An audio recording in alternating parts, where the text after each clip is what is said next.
The night stretches endlessly across the interstate, a ribbon of black glass beneath a sky too wide and too silent. A single truck cuts through the emptiness, its headlights slicing pale lines through drifting fog. The radio hums low, a country song swallowed by static. Inside, Caleb rubs his eyes, fatigue crawling behind them like sand.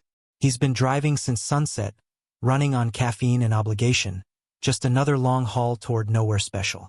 When he spots a flickering neon sign ahead, Hollow Eyes Gas, open 24 hours. It feels like salvation. He pulls in under the buzzing lights, the kind that make the world look sickly green. The air hums with insects and faint electricity. A vending machine rumbles by the wall, half the buttons dead, the glass cloudy with fingerprints. The gas pump clicks but the meter doesn't move. Still, he swipes his card and begins fueling, watching his reflection shimmer on the pump's surface. It looks back at him a second too long. Inside the small store, the air smells of old coffee and motor oil. There's no clerk at the counter, just a bell that dings when he pushes the door open. Behind the counter, a small TV plays a local news broadcast about a missing hitchhiker. Caleb waits, calls out, "Nothing." He pours himself a coffee from a burnt pot that tastes like ash and cardboard, then takes it to go. But when he reaches the door, the reflection in the glass doesn't match.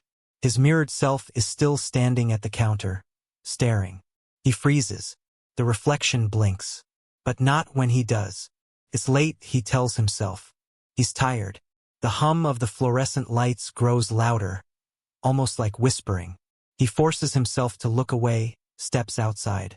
The highway moans with wind, the silence pressing on his ears like weight.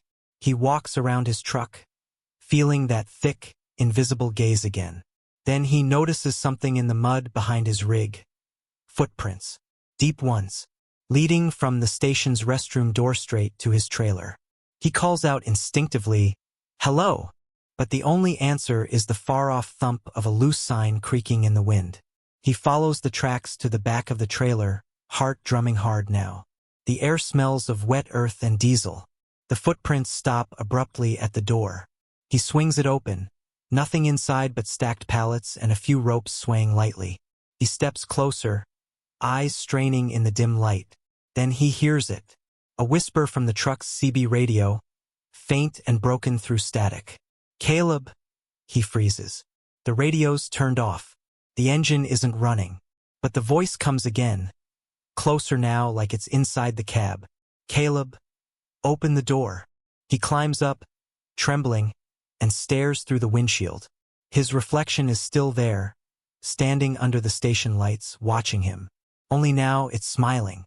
Slowly, the lights begin to flicker, one by one, until the entire station goes dark, leaving only the faint glow of his truck headlights.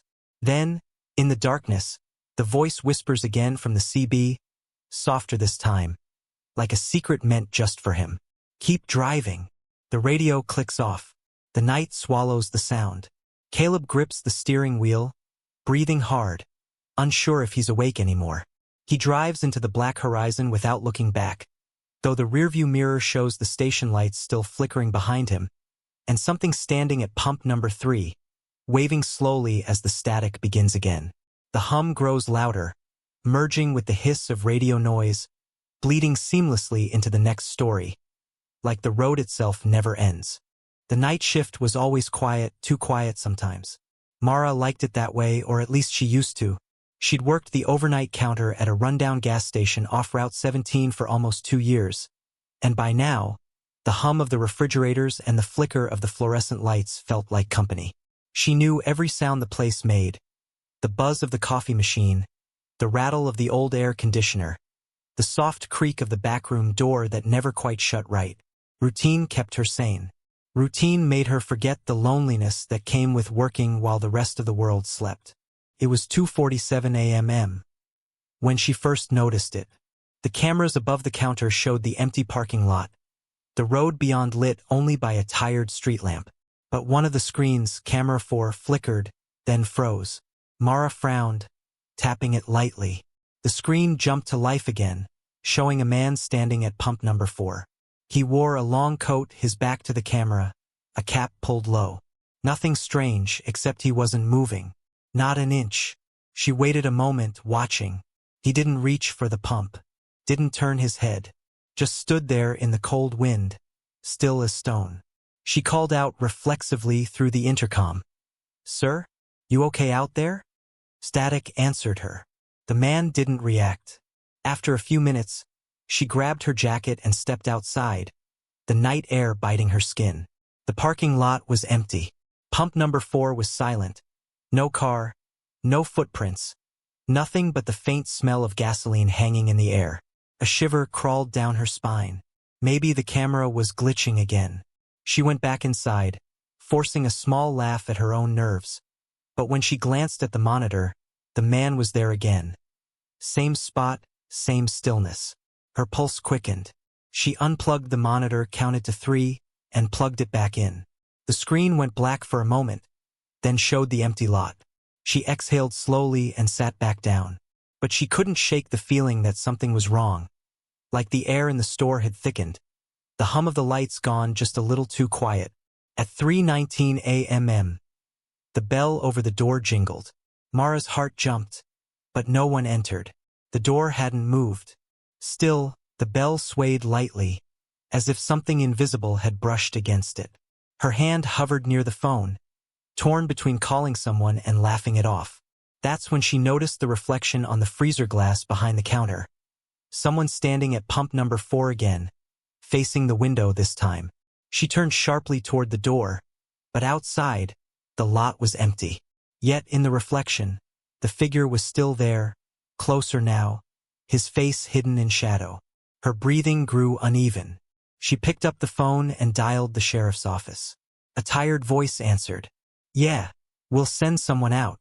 10 minutes later, red and blue lights splashed across the gas pumps. The sheriff, an older man named Walker, walked the lot, checked the cameras, and finally shook his head. "Nobody's been here tonight, Mara. Probably a bad feed. You should get those cameras serviced." He smiled kindly, but his eyes looked unsettled. When he left, the silence returned thicker than before. She made another pot of coffee, just to have something to do, her hands trembling as she poured. The smell of burnt beans filled the air. She sat down and stared at the monitor. All screens showed normal until one flickered again. Pump number 4. Only now, the man was standing inside the store, in the grainy black and white feed. Just a few feet behind her, motionless. Mara froze, afraid to breathe.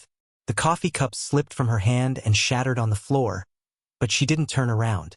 Her eyes stayed fixed on the screen. The figure tilted its head slowly, impossibly, like a question mark forming in the dark. The image distorted, static lines cutting through the display.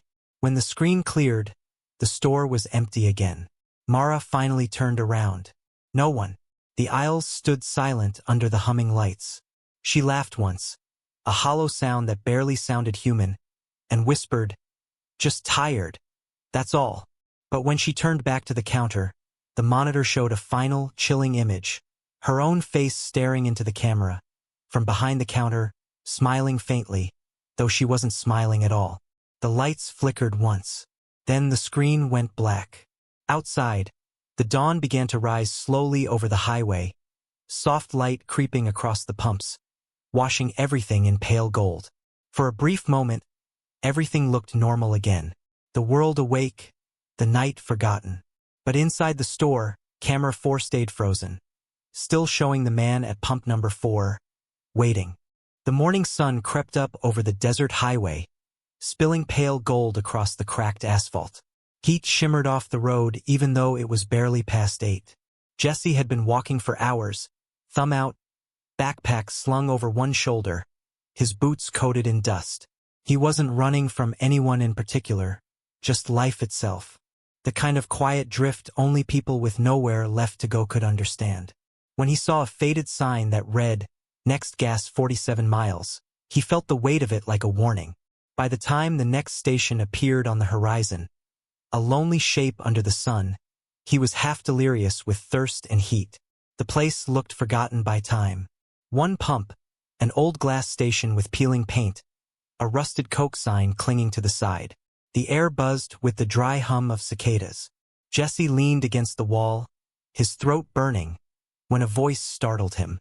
"Long walk out here for someone your age." He turned. An old man stood by the doorway, tall and thin, his face lined but kind. He wore a trucker cap that read Earl's Fuel Stop. His eyes had a brightness that cut through the haze. "Come on inside, son," the old man said. "You look half dead." Inside, the air was cool and smelled faintly of oil and coffee. Earl poured him a cup without asking. Jesse sipped it gratefully, the warmth grounding him. They talked about the road, about where Jesse was headed. Nowhere, really, he admitted, and about how the desert had a way of stripping people down to their truest selves. Earl chuckled at that, his laugh dry but kind. "Ain't that the truth?" he said. Hours passed like minutes. They shared stories, Earl about the station he'd built with his own hands 50 years ago, Jesse about the cities he never stayed long enough to call home. The old man seemed to know things Jesse hadn't said out loud, like how guilt can follow a man even when he's convinced he's free. When Jesse finally stood to leave, Earl walked him out, clapped him on the shoulder, and nodded toward an old blue pickup. "I can take you as far as Juniper Bend," he offered. The drive was peaceful. They didn't talk much after the first few miles, just the hum of the engine and the rhythm of the open road. At one point, Jesse dozed off, lulled by the steady drone of the tires on asphalt. When he woke, the truck had stopped at another gas station. A newer one, bright lights and vending machines, a stark contrast to Earl's old place. Earl smiled faintly.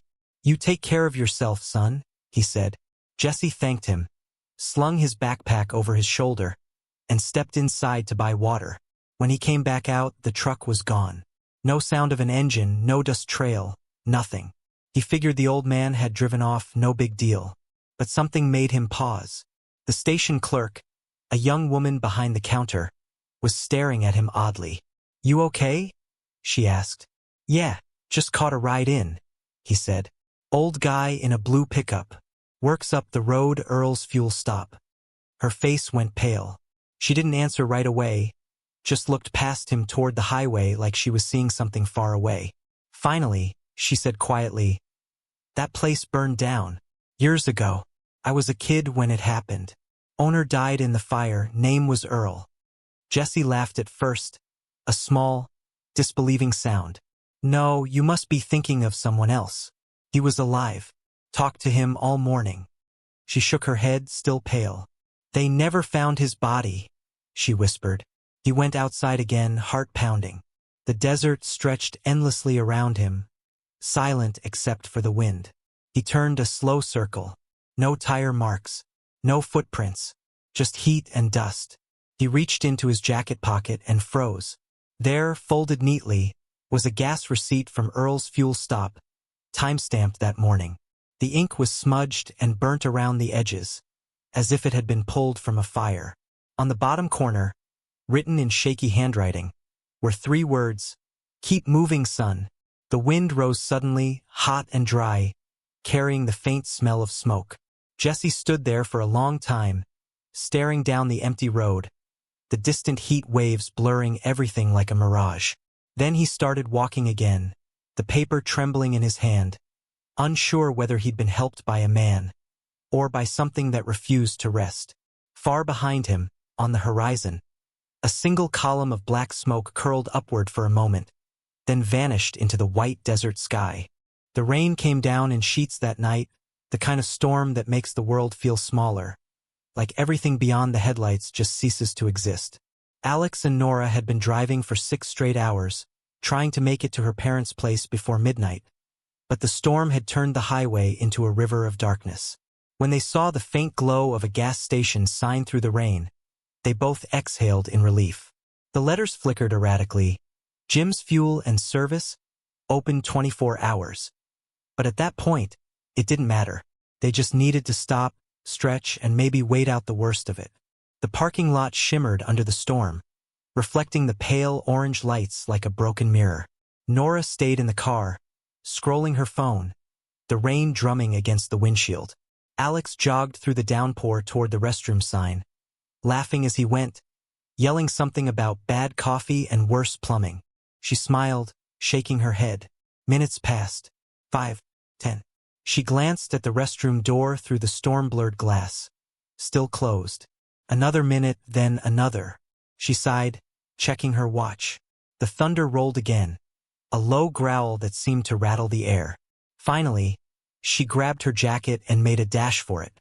The cold rain slapped against her face, soaking her clothes instantly. She reached the restroom door and knocked. Alex! No answer. She knocked again, louder. Hey! Come on! Stop joking. Still nothing. The sound of rain filled the silence, the door rattling lightly in the wind. She tried the handle, it was locked. She leaned closer to the wood, listening. No sound inside. A flicker of unease crawled up her spine. She went back toward the car to grab her phone, but something made her stop halfway. Through the windshield, she could see it. Alex's phone was sitting on the dashboard, its screen lighting up with a text notification. Her stomach dropped. She'd just seen him take that same phone into the restroom. She turned back toward the door, her pulse pounding. Alex, open up. This isn't funny. She ran to the station, the bell jingling weakly as she pushed open the glass door. Inside, the place was dim and humming with the sound of a ceiling fan that spun lazily overhead. A man stood behind the counter, mid-50s maybe, with deep-set eyes and a half-lit cigarette dangling from his mouth. He looked up slowly, his voice flat. You okay, miss? My boyfriend. He went into the restroom and won't answer. Can you unlock the door? The man frowned, scratching his jaw. Restroom? He said after a pause. Ain't nobody gone in there tonight. Door's been jammed shut for months. We've been telling folks to use the one across the highway. Nora blinked, water dripping from her hair. No, that's impossible, she said. He's in there. I saw him go in. The man didn't move, just stared. The hum of the lights grew louder, almost buzzing in her ears. Without waiting for him, she turned and ran back into the rain, heart hammering. She grabbed the handle again, yanking hard, slamming her shoulder against the door. It wouldn't budge. She screamed his name over the roar of the storm. Alex, open the door.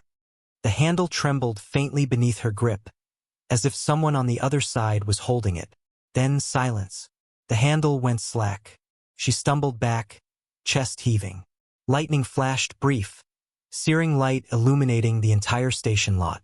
In that instant, she saw her own reflection in the restroom's small, cracked window. Behind her reflection, just for a fraction of a second, was Alex's face. Eyes wide, mouth open, as if screaming for help. Then darkness again. Her breath came in short bursts. She turned toward the store, but the lights inside were flickering now, dimming with each pulse of thunder. The clerk was still behind the counter, motionless, watching her through the glass. She felt something wet touch her shoe. Looking down, she saw a thin line of water running out from beneath the restroom door. Only it wasn't clear. It was dark, thick. Her body froze, every instinct screaming to run, but she couldn't. The smell hit next. Something metallic beneath the rain, faint but unmistakable. She staggered backward, nearly falling, then bolted toward the car. She slammed the door, locked it, and gripped the steering wheel, trembling. The rain hammered harder now, drowning out every other sound. She turned the key. The engine sputtered once, twice, then caught. She looked in the rearview mirror. The restroom door was wide open. Water pooled in the doorway, and for just a moment, she thought she saw a figure standing inside. Something tall, shadowy, its head tilted slightly, watching her leave. The next flash of lightning wiped it all away. Nora pressed the gas pedal, tires screeching through puddles as the car tore out of the lot. The station disappeared in the rearview, swallowed by the storm and distance. She didn't stop until the rain thinned and the horizon began to glow with faint morning light. When she finally pulled over, hands still shaking, she turned on her phone. A new text sat at the top of her messages. It was from Alex. No words, just a single photo. It was the gas station restroom door, taken from the inside. And in the corner of the image, half-lit by the lightning's reflection, was a pale hand reaching for the handle. The rain began again, softer this time, but relentless. Somewhere behind her, miles down that endless road, a restroom door creaked open and closed. They say the road remembers. Every tire that rolls across it, every scream that gets swallowed by the wind. It all sinks into the asphalt like blood into earth. Sheriff Hal McCready used to laugh at stories like that. In his 30 years working the back roads of Boone County, he'd seen every kind of tragedy there was to see. Car wrecks, robberies gone wrong, drifters who vanished without a trace.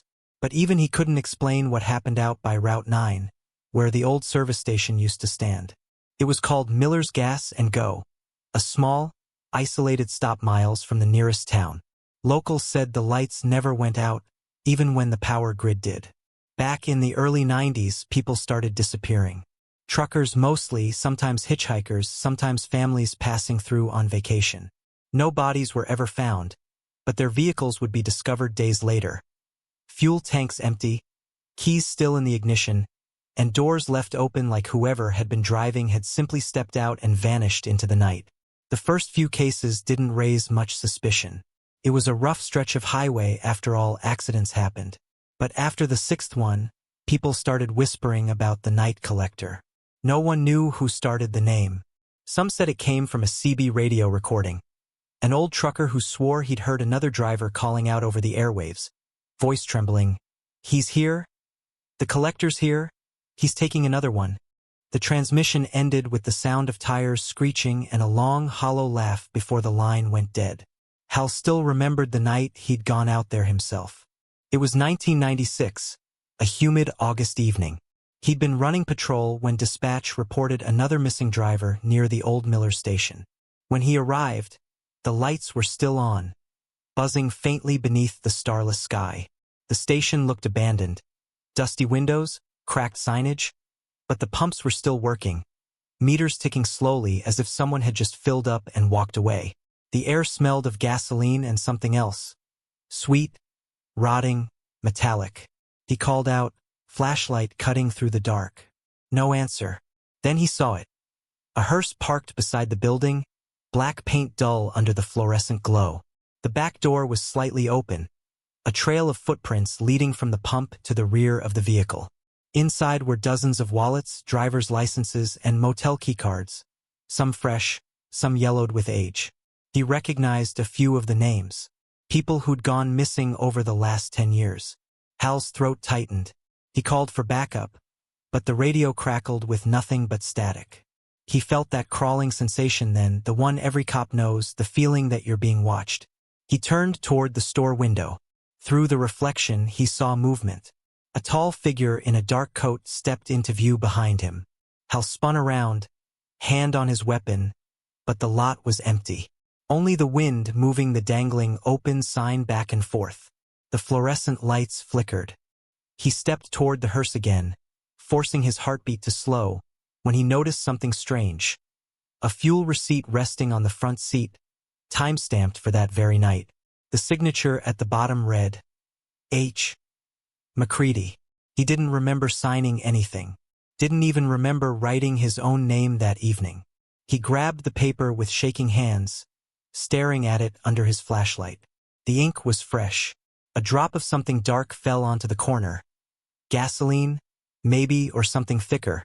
When he looked up again, the hearse door was closed. He backed away slowly, breath catching in his chest. A voice whispered through the static of his radio, low and deliberate. "Sheriff," he froze. "Who is this? Need a refill?" The sound of footsteps echoed on the pavement behind him. Heavy, steady. He turned, but no one was there. Only the pumps, still ticking, numbers climbing though no hose was connected. He drew his gun, backing toward his cruiser, every instinct screaming at him to run. Then, a shape moved near pump number 2. A man, tall and thin, face obscured by shadow. The brim of his hat glinted under the light. He raised one hand slowly, as if tipping an invisible hat, and Hal saw the faint reflection of something metallic in the man's other hand. A nozzle dripping fuel. The sheriff fired once. The echo thundered across the empty lot. When the smoke cleared, there was nothing. No man, no hearse. Only the sound of the pumps slowing to a stop, the numbers freezing mid-count. When backup finally arrived, the place was quiet. They found no vehicle, no sign of struggle. Just a single driver's license lying by pump number 2. Hal picked it up and turned it over. It was his own. He never went back there after that. A year later, Miller's Gas and Go burned down in an unexplained fire. The foundation was torn up, the pumps dismantled. But sometimes, on moonless nights, passing truckers swear they still see the lights flicker on for a moment before vanishing again. And every now and then, someone finds a wallet or an ID card tucked inside an old fuel pump somewhere along Route 9. Soaked in gasoline, edges melted from heat. Hal retired soon after, his hair gone white almost overnight. He never told anyone the full story, not even his wife. But sometimes, when he drove at night, he'd catch a faint smell of diesel and smoke through his open window, and he'd reach for the radio, praying not to hear that voice again, low, calm, and patient.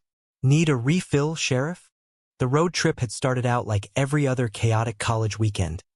Too little sleep, too much caffeine, and a playlist blasting loud enough to drown out the world.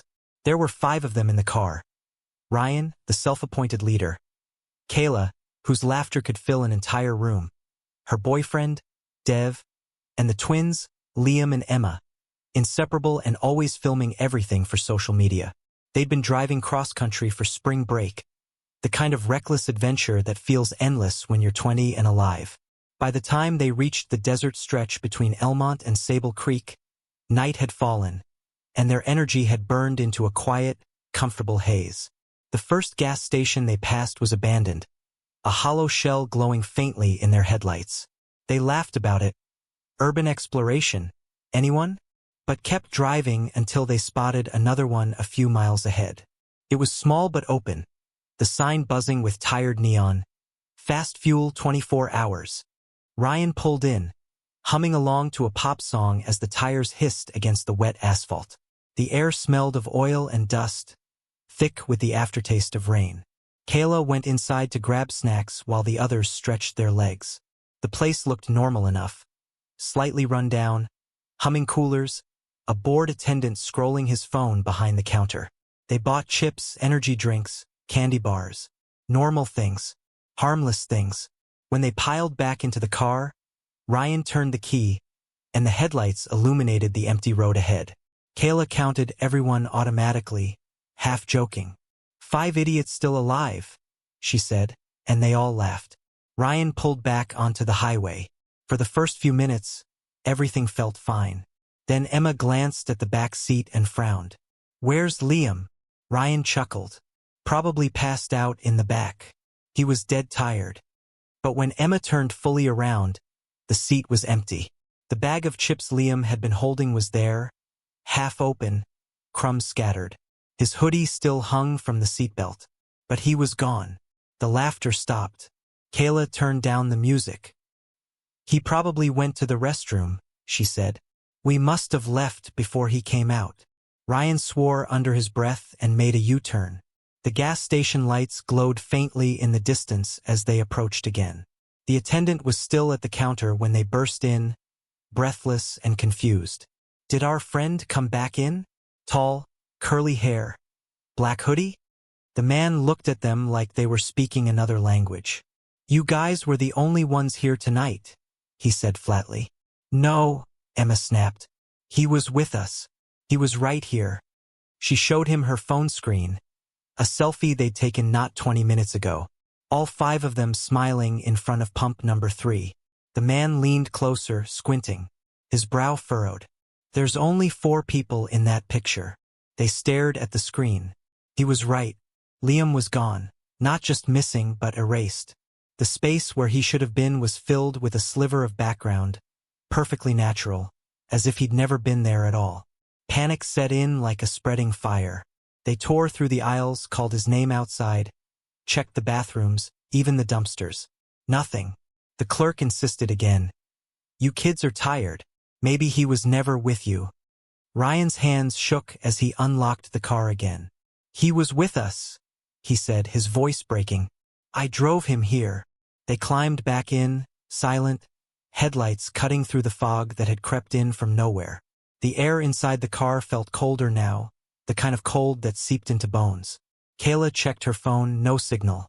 Emma tried calling Liam's number anyway. It rang once, then went to voicemail. The recording played, "Hey, it's Liam. Leave a mess." Then static. Ryan gripped the steering wheel until his knuckles went white.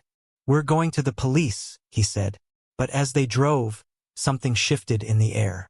Kayla looked at the GPS. The route on her phone glitched, looping them back toward the same road, the same flickering gas station sign appearing again through the fog. Ryan hit the brakes. That's impossible. They hadn't turned once. They hadn't stopped. Yet there it was, fast fuel, glowing like a mirage in the night. "Maybe it's another one," Dev said quietly, but his voice lacked conviction. They sat in silence for a moment before Emma whispered, "Look!" In the rearview mirror, through the fog, someone stood at pump number 3. Tall, still, head tilted just slightly to the side. Even from a distance, the shape looked familiar. Ryan blinked hard, refusing to believe it, but Emma's trembling voice broke the silence. "That's him." Ryan put the car in reverse, shouting his name. "Liam!" The figure didn't move. The fog thickened around the pumps, swallowing him whole. When they reached the spot, the lot was empty. The air smelled like ozone and something faintly metallic. Kayla stepped out, shaking, her flashlight trembling in her hand. The station lights flickered again, humming with a low, pulsing tone like a heartbeat. The clerk was gone. The inside of the store was dark, shelves overturned, the door to the back room swinging open and shut with the wind. A faint noise came from inside, like someone breathing, slow and uneven. Ryan motioned everyone back to the car. They left without speaking, the world outside shrinking to the twin cones of their headlights. Nobody talked for the rest of the drive. No one dared look in the back seat. The next morning, the police searched the entire stretch of highway. No trace of Liam, no record of the gas station attendant, and no store cameras. They'd been ripped out of the walls. Weeks later, Emma uploaded the selfie again, desperate for proof of what they'd seen. But every time she checked her phone, something strange happened. The photo kept changing, the background growing darker, the faces blurrier. And in the last version that ever appeared, a fifth figure stood in the back, half hidden behind them, smiling faintly, as if he'd never left at all. That night, as she scrolled through her gallery, every other photo she'd ever taken began to flicker. One by one, Liam's face appeared in each of them, standing a little closer every time. The night was cold, sharp enough to sting the lungs, the kind of cold that made sound carry too far. Mason had been driving trucks for 15 years, long enough to learn that the road at 3 a.m. belonged to ghosts, real or imagined. He wasn't the type to scare easily. Life on the highway had stripped him of that luxury. But there was something about the stretch between Coldwater Junction and mile marker 237 that had always made him uneasy. The CB chatter called it the hollow route, a place where radios went dead, headlights flickered, and the air felt wrong. That night, Mason was hauling a load of frozen goods through that very route. The snow came down in lazy spirals, his wipers barely keeping up. His thermos had gone cold hours ago, and his eyes burned from exhaustion. He told himself he'd stop at the next gas station, stretch, maybe grab a coffee. When he saw the faint glow of lights up ahead, an old station nestled between rows of dark pine, relief washed through him like warmth. He pulled in, engine idling.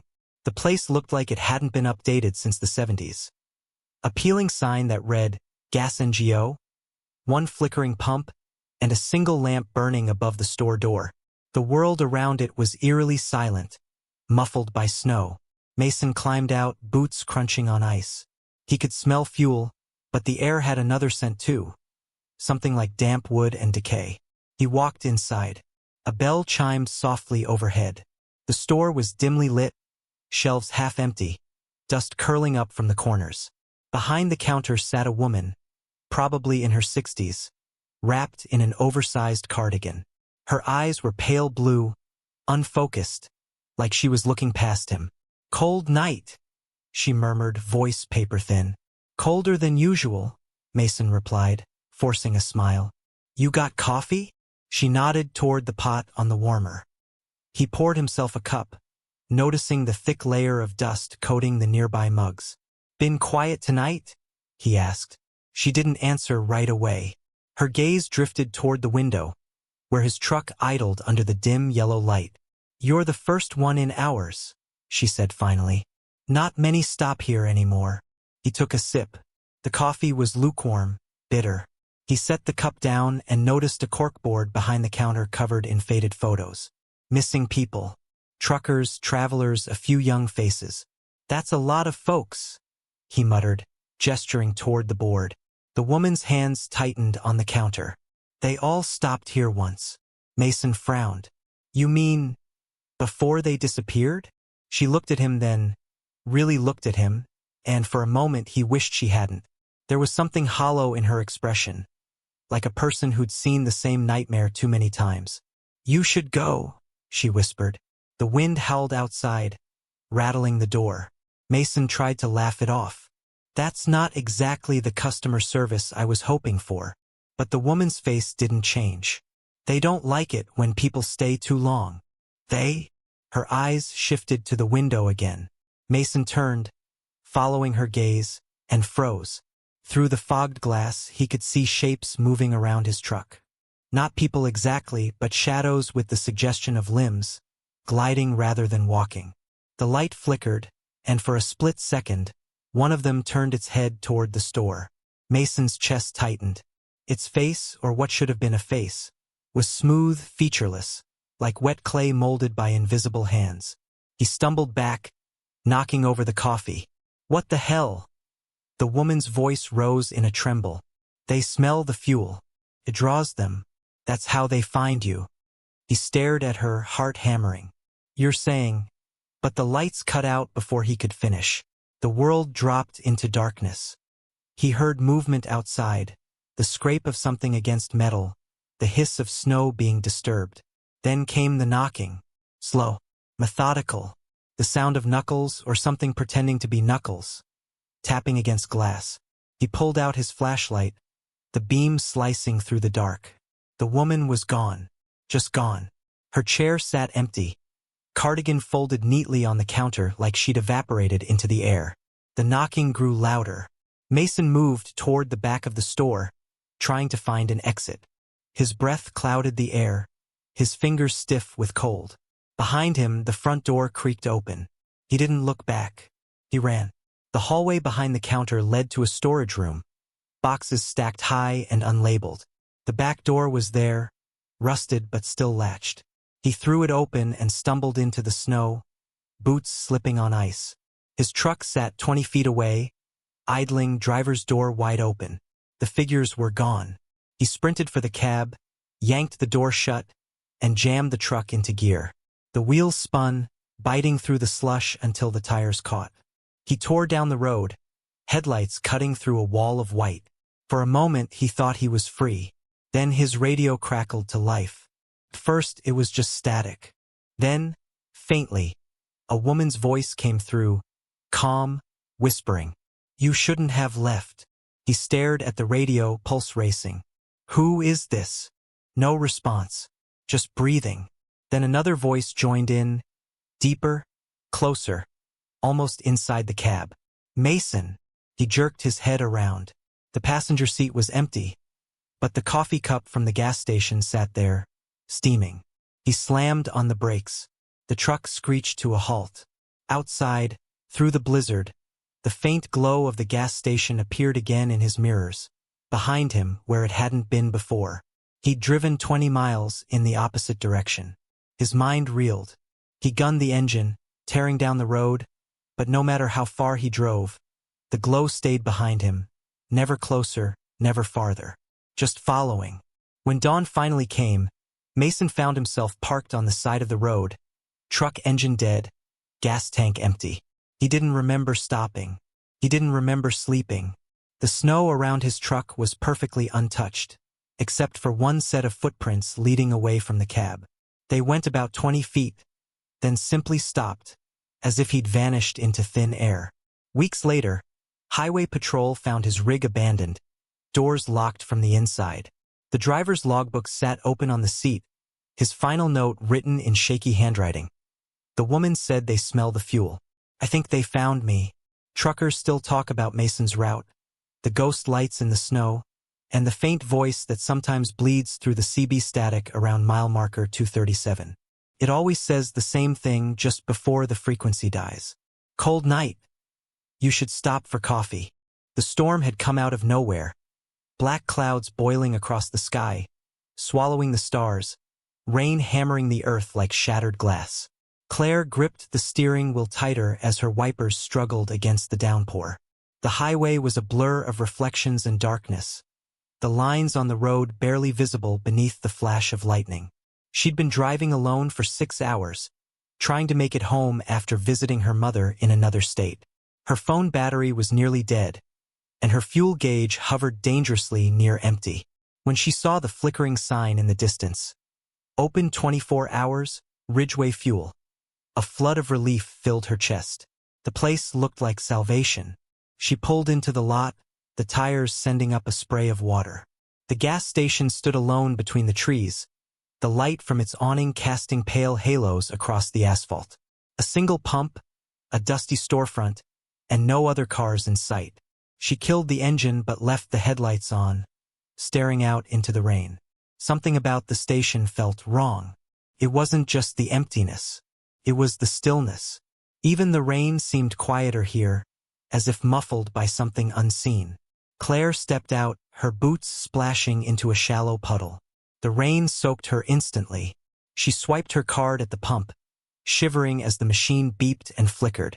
For a second, she thought she saw her reflection move differently from her own, just a fraction slower, but the lights blinked and it was gone. She tried to laugh it off. Just exhaustion, just nerves. The fuel nozzle clicked into place.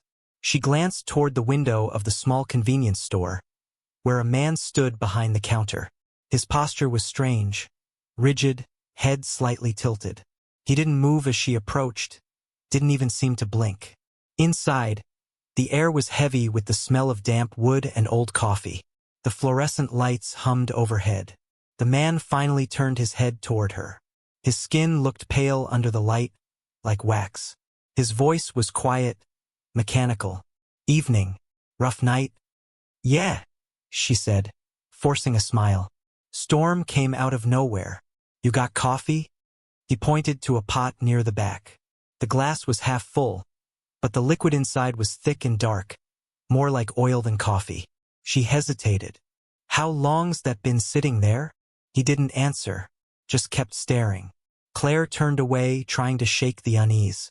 She grabbed a bottle of water and a snack instead, setting them on the counter. The man's eyes followed her every move. When she handed him cash, his fingers brushed hers, ice cold, like touching metal. As she turned to leave, she caught sight of something behind the counter. An old wall-mounted TV showing a grainy security feed. The camera view was from outside, aimed at the pump where her car sat. Only, there was someone standing beside it. A woman. Same height, same hair, same jacket. Her. But she was standing still, staring at the station door, her face too pale, her eyes reflecting light that wasn't there. Claire froze. Is that? When she looked back, the man was gone. The store was empty. The hum of the lights grew louder until it was a low, vibrating drone that filled her skull. She stumbled backward, nearly knocking over a display rack. The TV flickered, showing static now, but she could still hear something faint through the static. A whisper. A woman's voice. Her own. Don't leave. The lights went out. For a few seconds, the only sound was the rain drumming against the roof. Then, slowly, the bulbs began to flicker back on, one by one. The room looked different now. Dustier. The shelves were empty. The air smelled of rot and mold. When she turned toward the door, the glass was covered in handprints. Hundreds of them. Smudged, dark, pressed from the inside. She ran. Outside, her car was gone. The lot was empty except for the flickering pump. The forest around her loomed black and infinite. She spun in circles, trying to see any sign of headlights, any sound of another vehicle. But there was nothing. Just the rain and the hum of the sign. Her breathing came in ragged gasps. "This isn't real," she whispered. But when lightning flashed, she saw movement at the edge of the trees. A shape, white and still, watching her. Then another beside it. Then another. Dozens of pale figures, all motionless, all facing her. She bolted for the store again, but the door was locked now, though she hadn't locked it. Her reflection stared back at her through the glass. Except it wasn't moving in sync anymore. It smiled. A small, crooked twist of the mouth that made her heart stop. The reflection raised its hand, pressing it against the glass. Claire took a step back. Then, from behind her, a voice whispered, soft, almost familiar. "You shouldn't have looked." She turned. A flash of white. A scream swallowed by thunder. When the storm cleared the next morning, Ridgeway Fuel was silent again. A highway patrolman found her car sitting by pump number 2, full tank, engine still warm. No sign of Claire. Inside the store, the cash register was open, her crumpled bills still inside. The security footage recovered from the night before showed her entering the store at 2:13 a.m., looking nervous but unharmed. She walked out at 2:16, at least someone who looked exactly like her did. But the timestamp jumped ahead after that, the camera glitching for nearly 10 minutes. When the image returned, there were 2 figures on the screen. 2 identical women standing side by side in the rain, both staring into the lens. One smiled. The other didn't. Then, both turned toward the forest. And vanished. To this day, truckers swear that if you drive through that stretch of highway during a storm, you'll see her reflection in the puddles near the old gas station. Watching you, waiting, smiling faintly from the other side of the glass. The night was deep and quiet when Jared pulled his tow truck off the shoulder of County Road 41. He'd been working the graveyard shift for nearly 10 years, and in that time he'd seen every kind of wreck imaginable. Flipped semis, deer collisions, burned-out engines. But nothing could have prepared him for the call that came in just after midnight. A stranded vehicle, no driver in sight, engine still running. Hazards flashing outside an old gas station that hadn't operated in over 20 years. He recognized the place immediately when he arrived. Benton's fuel stop, a boarded-up relic from the 1980s, half swallowed by weeds and time. The sign still hung crooked, letters missing, buzzing faintly with what little electricity ran through its cracked neon tubes. His floodlights swept across the lot, revealing a black SUV parked near the pumps. Driver's door open. No one inside. Jared grabbed his flashlight and stepped out, his boots crunching over gravel slick with oil and rain. The wind carried a faint metallic scent.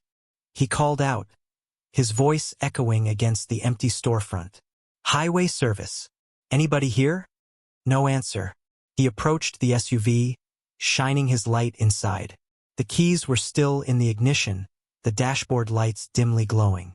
A half-empty coffee cup sat in the holder, still warm to the touch. The passenger seat held a child's stuffed rabbit, pink, one ear torn, eyes missing. In the back seat, a cell phone lay buzzing repeatedly with the same caller ID, home. Jared's pulse picked up. He looked around the lot again, scanning for movement, but there was nothing except the faint hum of the old sign. The gas pumps were ancient, rusted metal skeletons with the glass faces fogged and cracked. One of them was dripping, slowly, rhythmically. The droplets hit the concrete like the ticking of a clock. He moved closer. The handle of the pump was slick, glistening in his light. He touched it and realized it wasn't gasoline dripping. It was something thicker, darker, blood. He jerked his hand back, swearing under his breath, and stumbled a few steps away. The metallic smell in the air suddenly grew stronger. When he looked down, he saw the puddle spreading beneath the pump, thin streams of red running toward the drain. He turned to the SUV again and froze. The stuffed rabbit was gone. The cell phone had stopped buzzing. The screen glowed faintly with a message. 3 words. Don't look back. Jared's breath came short and fast. His flashlight flickered, the beam sputtering. The temperature dropped so fast his breath turned visible. He took a cautious step backward toward his truck. That's when he heard it, soft, wet footsteps coming from behind him. Slow, dragging, deliberate. He didn't turn around. Every instinct screamed at him not to. The air behind him shifted, heavy with presence. The footsteps stopped just a few feet away. He swallowed hard.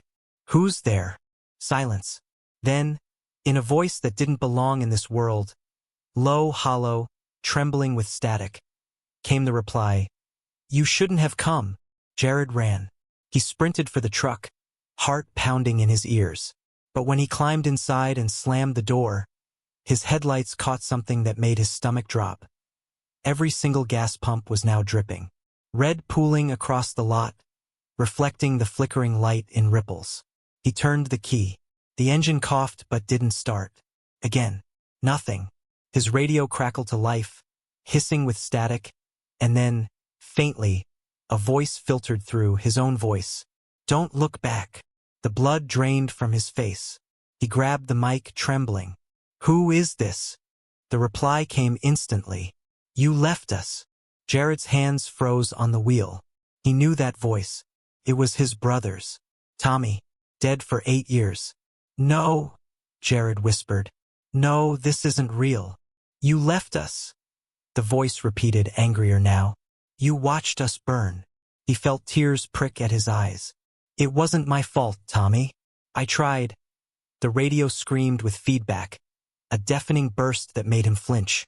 When it went silent again, the tow truck's headlights dimmed, then flared back to life. There were people standing outside now. Dozens of them. Men, women, children. All pale and wet, faces twisted and hollow, clothes torn and burned. Their eyes glowed faintly red in the dark. Each one of them looked familiar, people from old accidents he'd responded to over the years, victims he couldn't save. They surrounded the truck, silent, unmoving. Their eyes followed him as he fumbled for the gear shift. "No, no, no," he muttered. The engine roared to life at last. He slammed his foot on the gas. The truck shot forward, tearing out of the lot, splashing through the puddles of red. His hands trembled on the wheel. In the rearview mirror, he could see the gas station shrinking into the distance, its lights flickering violently, then going out all at once. He didn't stop driving until he hit the main highway again. His heart wouldn't slow down. He reached for his phone, but when he unlocked the screen, the call log was full of missed calls. From Tommy. He threw the phone onto the seat, breath shuddering. Then he noticed something on his passenger side window, handprints. Small ones, child-sized, pressed into the fogged glass. He jerked the wheel in panic, the truck swerving before he corrected it. "It's not real," he told himself. "It's not real." But when he looked up again, his headlights illuminated a small figure standing in the middle of the road. A little girl holding a pink stuffed rabbit. He slammed the brakes. The truck skidded sideways, stopping just inches away. The girl didn't move. She lifted her head slowly, water streaming down her face. Her eyes were dark holes. "Help us," she whispered. Lightning flashed. When his vision cleared, she was gone. Jared sat there shaking, the engine idling, the rain falling harder than ever. He turned his truck around and sped away, leaving the cursed stretch of road behind him. But when dawn came, he realized something that turned his blood to ice. The stuffed rabbit was lying on the dashboard. Days later, Highway Patrol found his tow truck abandoned near the same gas station. The driver's seat was empty, the radio still hissing faintly. And through the static, a voice, calm, almost relieved, could be heard repeating the same phrase over and over. "He came back for us. He finally came back." It was well past midnight when Ethan's old Chevy rumbled down the forgotten stretch of Highway 16, headlights cutting through a curtain of fog that seemed too thick, too alive. He was on his way home from a late shift at the auto plant, bone-tired and running on fumes, both in spirit and in gas. The needle hovered just above empty. He cursed under his breath, tapping the gauge as if that would magically summon more fuel. That's when he saw it. A faint orange glow up ahead. A gas station, half swallowed by mist, its flickering sign barely visible. "Marlowe's service, open all night." Relief washed over him like warmth after a storm. The place looked old but functional. A small building with 2 pumps and a single light buzzing above the awning. No other cars. No sound but the low hum of insects and the faint whisper of wind through the trees. Ethan pulled up beside the first pump, killed the engine, and stepped out. The air was thick, humid, almost electric. He could smell rain, metal, and faintly burnt rubber. He swiped his card. Nothing. The screen blinked and glitched before reading. Authorized. Begin fueling. The nozzle clicked into place, and the gas began to flow. As he waited, he glanced toward the store. Through the fogged glass, he could see the faint outline of a figure moving inside. A man, broad-shouldered, wearing a uniform. He walked in, the bell above the door chiming weakly. The interior looked like it hadn't changed since the 1970s. Fluorescent lights hummed overhead, half flickering. Rows of snacks sat under a thin layer of dust, and a radio somewhere behind the counter played static between half-tuned stations. The man behind the counter looked up. His skin was pale, almost grayish, eyes sunken but sharp. "Evening," Ethan said, forcing a friendly tone. "Storm coming, huh?" The attendant smiled faintly. It didn't reach his eyes. "It always storms here," he said. His voice was low and strange. Too calm. Too rehearsed. Ethan nodded slowly, trying not to seem uneasy. "You got any coffee?" The man pointed toward an old machine in the corner. Ethan poured himself a cup, though the smell made his stomach turn.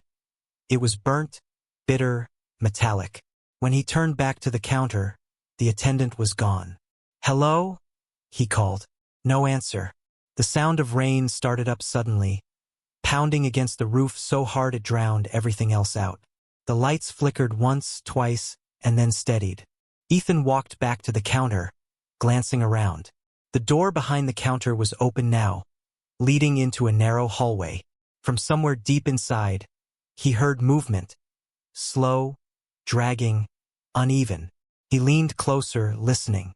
The sound stopped. Then came a whisper. "Pump 3's full." Ethan froze. He hadn't told the man which pump he was at. His throat went dry. "Thanks," he muttered, forcing a laugh that sounded more like a tremor. He turned toward the door. "I'll just—" Something moved at the end of the hallway. A figure stepped out, tall, wearing the same uniform, head tilted unnaturally to one side. His jaw hung open slightly, the skin around his mouth cracked and dark. In one hand, he held a gas nozzle, dripping slowly onto the tile.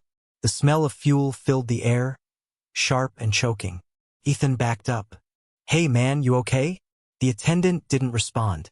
He took one stiff step forward, then another, the liquid trailing behind him like a snail's path.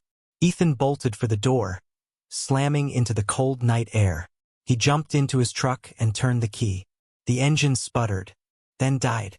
The lights of the station flickered again. There were more figures now, 3, maybe 4, standing just beyond the glow of the pumps. Their heads twitched, their movements slow but deliberate, as if they were puppets struggling against their strings. He tried again. The truck roared to life. He threw it into gear, tires screeching. As he sped away, one of the figures turned sharply, face catching the light. It was the attendant, and yet not. His eyes were black pits. His mouth hung open wider than humanly possible, fuel pouring from it in slow streams. Ethan didn't look back. He drove for what felt like hours, heart pounding, rain slamming against the windshield. But the fog never lifted. The road twisted and turned, endlessly repeating itself. The same mile marker passed 3 times. The same trees. The same flickering glow in the distance.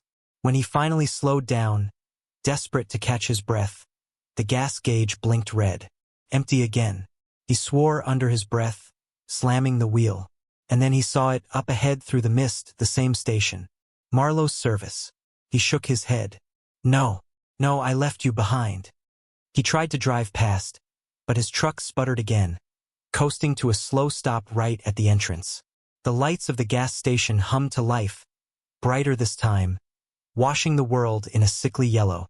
The pump handles all began to sway in unison, clanging against their holders like bells.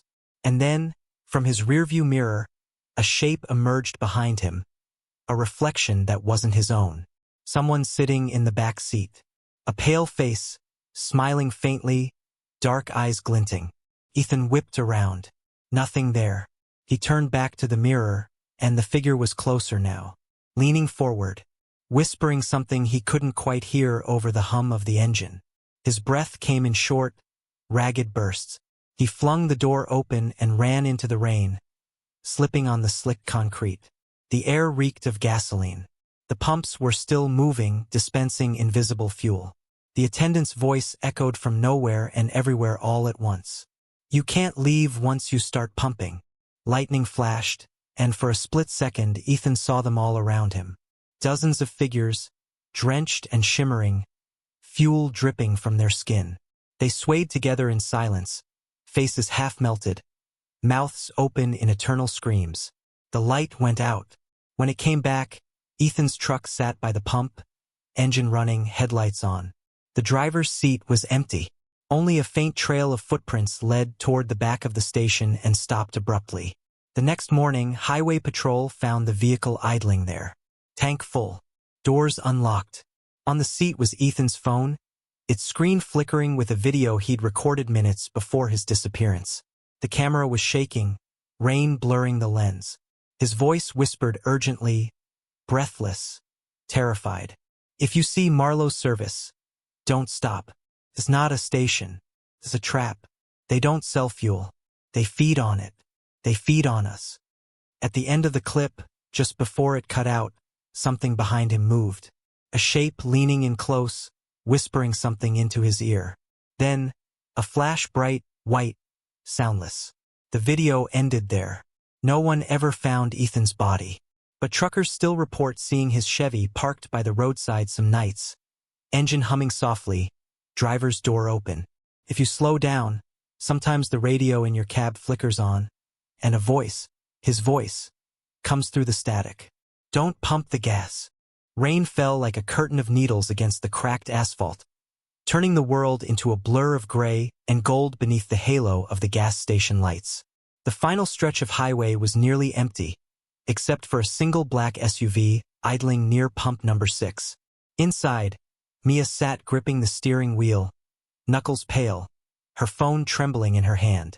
The last hour had been a blur, a desperate flight through backroads after she found the man's recording on the highway.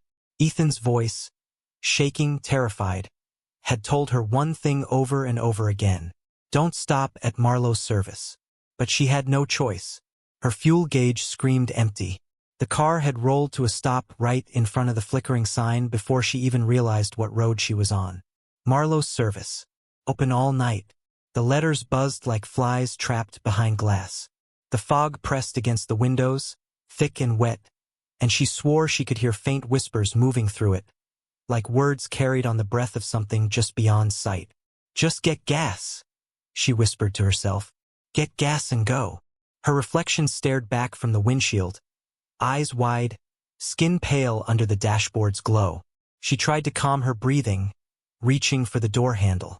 The sound of it opening seemed too loud in the stillness, echoing into the fog like a gunshot. The rain stung her skin as she stepped out, her sneakers splashing into puddles slick with oil. The air smelled wrong, sweet and sharp, like old blood mixed with gasoline. She hurried to the pump, swiped her card, waited. The screen glitched once, then flashed, authorized. She began fueling, glancing back at the station's storefront. Inside, dim light flickered like candle flames behind fogged-up windows. A shadow moved slowly, carefully, like someone pacing. She froze. "Hello?" she called out, voice trembling. No response. The pump clicked off suddenly. Full. She turned, ready to run back into her car, but something stopped her. The reflection in the pump's metal surface wasn't hers. It was facing the wrong way. Her breath caught in her throat. The reflection smiled, a fraction too wide, and lifted a hand slowly, pressing it against the mirrored surface from the inside. She stumbled back, heart hammering, but before she could move, the reflection's lips moved. Inside, It whispered soundlessly. The sound of static filled the air, hissing through the wind. The overhead lights began to flicker, one by one, until only the faint glow of the store's neon sign remained. Open all night. She turned toward the SUV, desperate to leave, but when she opened the door, there was already someone sitting in the driver's seat. Herself, smiling. Mia screamed and stumbled backward, falling hard against the wet pavement. The double inside the SUV tilted its head, watching her.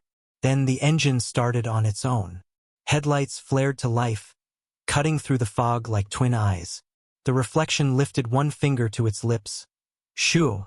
And the SUV began to roll backward, slowly, almost mockingly, before vanishing into the mist. Rain poured harder now, a roar against the station's metal roof.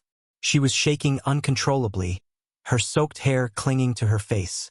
She turned toward the station. Inside, she could see movement again, shapes swaying slowly in the flickering light. Something deep inside her whispered, "Don't go in." But another voice, softer, more familiar, came through the static hum all around her. It was her brother's voice, Jonah, the one who'd disappeared 2 years ago. "Mia," it said, distant, fragile. "Help me." Her stomach twisted, her eyes filled with tears. She took a step forward, then another. The automatic doors slid open with a sharp hiss, and the smell hit her. Rot and diesel and something burned. The lights flickered overhead, revealing the interior in flashes. Rows of snacks warped with mold, coffee cups overturned, shelves covered in black fingerprints. And at the counter, a figure stood with its back to her, wearing a uniform. "Jonah?" she whispered. The figure didn't move. The radio on the counter crackled to life, hissing with white noise before a voice pushed through. Broken, distorted. "Mia, don't." "It's not me." The figure turned. Its face was wrong, skin too smooth, eyes hollowed out into glossy black pits. Its mouth opened slowly, stretching, cracking, until it formed a smile too wide for its head. "Welcome back," it whispered in a voice that was almost Jonah's. Mia stumbled back, knocking over a rack of candy bars that disintegrated into dust as they hit the floor. The lights dimmed until only the faint red glow from the exit sign remained. The figure took a step forward, leaving wet, dark footprints that sizzled where they touched the tile. She turned and bolted down the narrow aisle, heart slamming in her chest. The walls seemed to close in around her, the aisles stretching longer than they should. The exit was gone. Every turn led to another corridor, another row of flickering shelves. Behind her, she heard footsteps, slow, dragging, steady. "Mia," the voice sang softly. "You came back to fill up." She ran until her lungs burned, tears mixing with the rain on her face. Then she saw it. The door to the back room, cracked open, a faint light spilling through. She shoved it open and slammed it behind her, locking it. Inside, the noise stopped. The room was dark except for an old CCTV monitor humming on a table. She crept closer. The screen showed the gas station lot outside, her SUV parked by pump number 6 again. Only this time, she could see herself standing next to it. She blinked, backing away. "No," she whispered. "No, that's not." On the screen, the version of her turned slowly toward the camera. Its eyes glowed faintly, and it smiled. Then, from the corner of the room, another sound. A low, wet breathing. Mia turned, inch by inch. In the shadows, something crouched near the floor. It was human-shaped but too long, too bent. It wore her brother's work jacket, soaked through with fuel. The smell of gasoline filled the air until it made her gag. It looked up. Where its face should have been was only darkness. Black, glistening, shifting like oil. It whispered her name. She stumbled back, slamming into the table, knocking over the monitor. The screen cracked, and for an instant, she saw dozens of faces staring back at her. Drivers, attendants, people who'd vanished. Their mouths moved in unison, whispering the same 2 words over and over. "Keep pumping." The lights went out. Something cold brushed against her hand, wet, trembling fingers. She screamed, flailing blindly, but her hand only met air. The smell of gasoline grew stronger. The darkness itself seemed to move, curling around her legs, her arms, her throat. Then came the sound of rain again, louder this time. She was outside, standing in front of her SUV, the pump nozzle still in her hand, the meter blinking, full. She blinked through the downpour. The gas station looked almost normal again, quiet, empty, still. Her hands shook as she dropped the nozzle, got in the car, and slammed the door shut. The engine turned over instantly. For a moment, she thought she was safe. The radio buzzed softly, static whispering between frequencies. She reached to turn it off, but a voice came through. Ethan's voice. "If you hear this, you didn't make it out. They don't let you leave." Her heart froze. The headlights flickered once, twice. Then the reflection in the rearview mirror smiled at her. Only it wasn't her smile. It was too wide, too patient. The radio hissed again, and behind the static, dozens of voices whispered in unison. Men, women, children, all overlapping like an ocean of whispers. "Keep driving." The road ahead lit up suddenly, clean and endless, as if the storm had never happened. The fog parted. Mia pressed her foot to the gas pedal. The SUV began to move slowly at first, then faster. In her rearview mirror, Marlowe's service faded into the distance. The neon sign blinked once more, open all night, before disappearing completely into the mist. But the whispers didn't stop. They grew louder, wrapping around her like the hum of an engine, like breath on glass. The dashboard lights flickered. The fuel gauge began to drop, slowly, steadily, impossibly fast. And as she drove into the endless dark, her reflection in the windshield leaned forward, whispering through a smile that wasn't hers. "You'll never run out again."